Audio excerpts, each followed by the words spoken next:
it takes being a veteran player to have that kind of sense and recall of everything that went on that one play in that game that you remember every detail of. Yeah, definitely. Your time in the league helps with all that, playing as much ball as some of us have. But that's something we work so much throughout the week, and we're constantly mixing up our games to try to keep offenses honest, so we're not too predictable.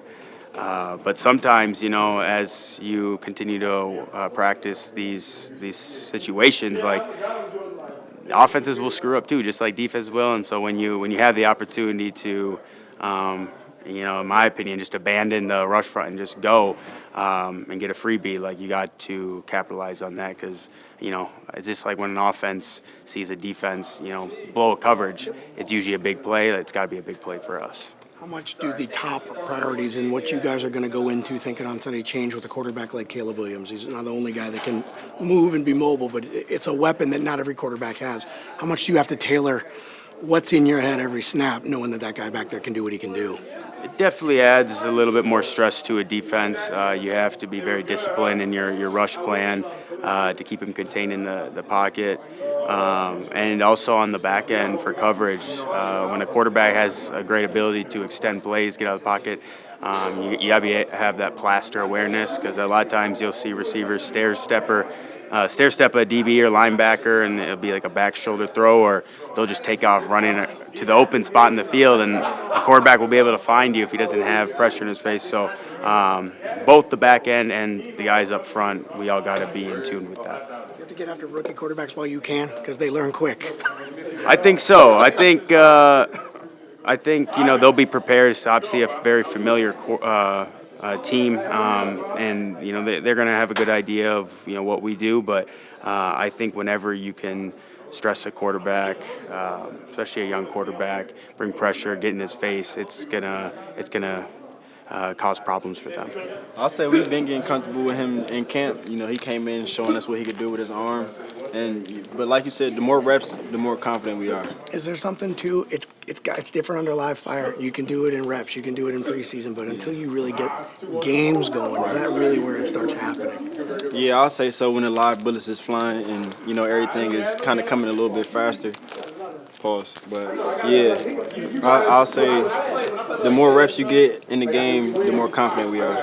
How do you, as an NFL receiver, ignore the hit in the end zone, and you got to go out there every snap and be ready for something like that to happen? Yeah, that's just the game we signed up for. That's what's going to happen in this game. It's physical, so you just got to keep going. Just what's going on with the defense this year? Just momentum. You have one good game, you go, okay. You have two or three, and you go, this is working. How much is there just confidence and momentum with the success you guys have been having?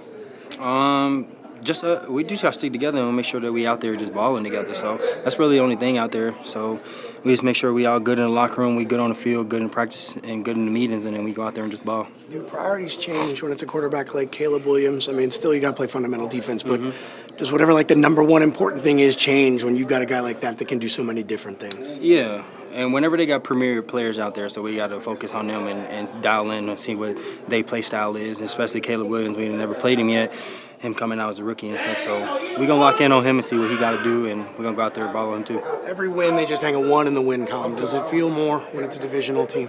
Yeah, it's always better when it's a divisional team. We always got to lock more in, and then just go out there and just really just kill them, because we want to win the division. Detroit's on top right now, so we're trying to be up there and get where we're trying to go. Cashman's the leader of the defense, and he kind of gets everybody in the right position and on the same page. So it's just cool to see it all come to fruition. He was also talking about balancing your playlist, not making it too long, so that you guys can adjust on the fly. How does that work out for you guys? Flores. It's a scheme that he likes to keep the offense on their toes and, throw a lot of different things at you. And we got just a ton of smart guys, dependable guys that are always in the right spot, doing what's asked of them. And if you do that, you can play a lot of different schemes, a lot of different techniques, and which allows you to play fast and make plays. Would you say this is the best fit you've ever had in a defense before? I just, try to be the versatile type player that I am. I try to just accept my role and do it to the best of my ability. And, I played in some great schemes before, obviously with Fangio and with Flores and Boyer down in Miami. So I just kind of accept my role and try to do it to the best of my ability.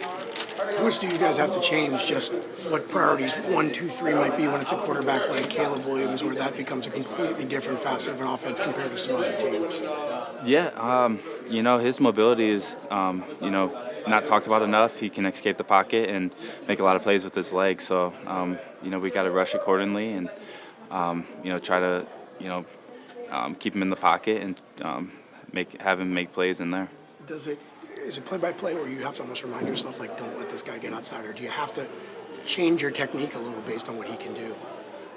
Yeah, you still you don't want to rush scared, but you kind of want to rush smart. You definitely got to take it into account, kind of how you rush them, certain games that you run, and just make sure you're on the same page with the other defensive line. Because if you get too many guys on one side or open up an escape lane, it's a group effort, and we got to do it together. What's been the key to the run game success, especially last week? So many tackles for loss. I think it was 1.7 a carry. Yeah, everything starts with the run. Obviously, if they can get that going, then they can open up the pass game and just open up their whole playbook. So, we try to, pride ourselves on stopping the run, making them one-dimensional, and which allows you to rush the passer and, force turnovers and that sort of stuff. He loves to listen to the dialogue between B-Flow and obviously Cash as a green dog, and how you guys take that information and how it pans out on the field. For you at this time of the year, how do you see things going, and also is it better than what you've kind of seen from last year's defense, and also just like the way that you guys are closing out games right now? Yeah, I would say as a whole, especially for this defense, we do a great job connecting and communicating, and that's showing up in game time situations.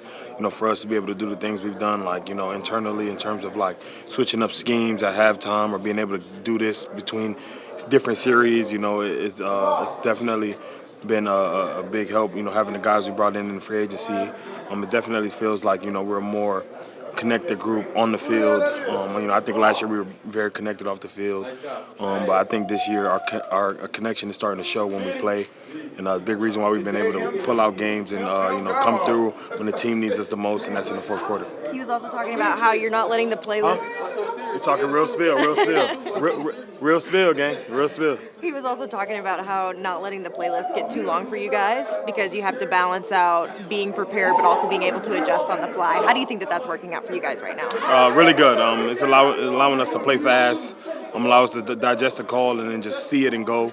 Obviously, it helps a lot. When we all watch film, we all study, we want to perfect our craft. So when we get a chance to just go out there and play, we get to process things faster, and that ends up making us play faster. And that's the goal. We got a lot of talented guys on this side of the ball. So anytime we can just play fast and go, it's going to help. How important do you think it is to have the momentum that you guys have at the end of games at this point in the season?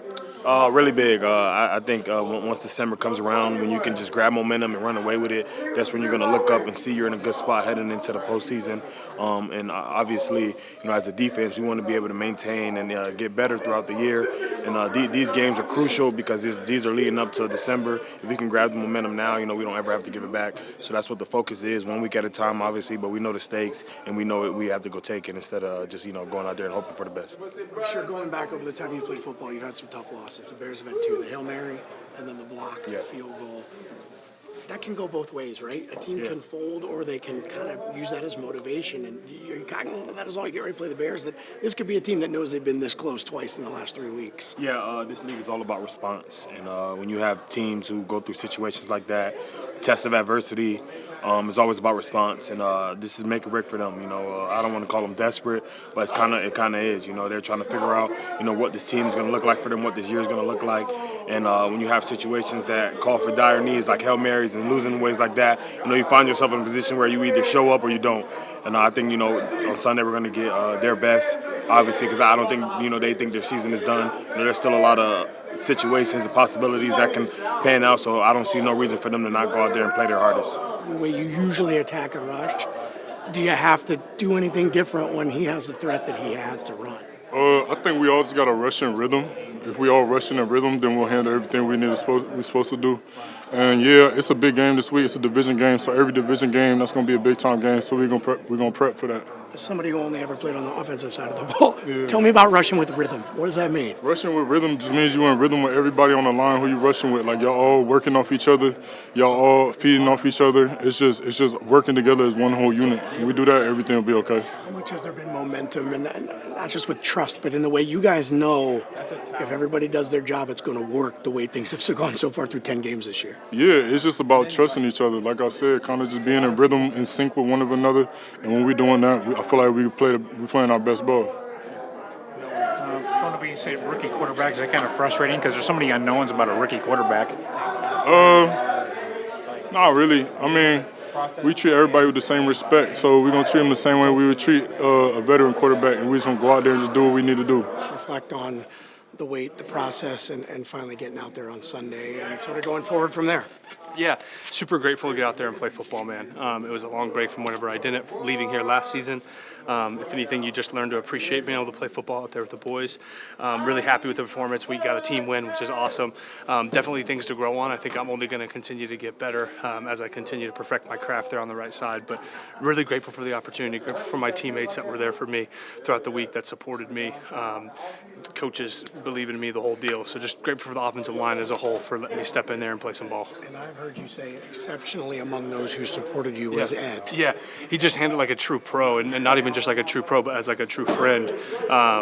Just the way he was with me after week, he's running with me after practice, he's praying for me, he's praying with me, he's talking to me on the sideline through the whole game on good and bad plays, and I feel like we both just handled that really professionally, and we're going to continue to do that, me and him, throughout this season, make each other better. That's what this thing's all about. So huge shout out to him, really grateful for him.